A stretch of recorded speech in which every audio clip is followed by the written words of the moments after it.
গতকাল রাতে বজবজের মিঠাপুকুরে অগ্নিকাণ্ড যার জেরে কিন্তু পাশের বাড়িতেও আগুন ছড়ায়। দমকল গিয়ে আগুন নিয়ন্ত্রণে আনে। প্রতিনিধি সমীর এই মুহূর্তে আমাদের সঙ্গে রয়েছেন। সমীর, কিভাবে এই আগুন লাগলো, কি জানা যাচ্ছে?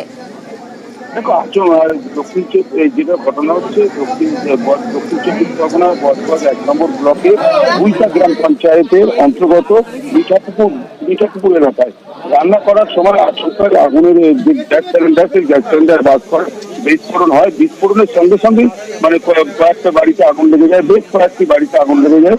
আগুন লাগার পরে সঙ্গে সঙ্গে ওখান থেকে সমীর, এই যে বেশ কয়েকটি বাড়িতে আগুন লেগে যায়, যার জেরে হতাহতের কোনো খবর? না, হতাহতের কোনো খবর নেই। বেশ 4-5টা ঘর পুড়ে গেছে এবং বজবজ থানা এবং ঘটনাস্থলে গিয়ে নিয়ন্ত্রণ আনার চেষ্টা করছে এবং আগুন ফায়ার ব্রিগেড গেছে। ফায়ার ব্রিগেডের একটি ইঞ্জিন এত ভিড় এলাকা যে ফায়ার ব্রিগেড ঢুকতে পারেনি। ঘটনাস্থলে পাম্প দিয়ে খালের জল দিয়ে করার চেষ্টা করেছে। বেশ,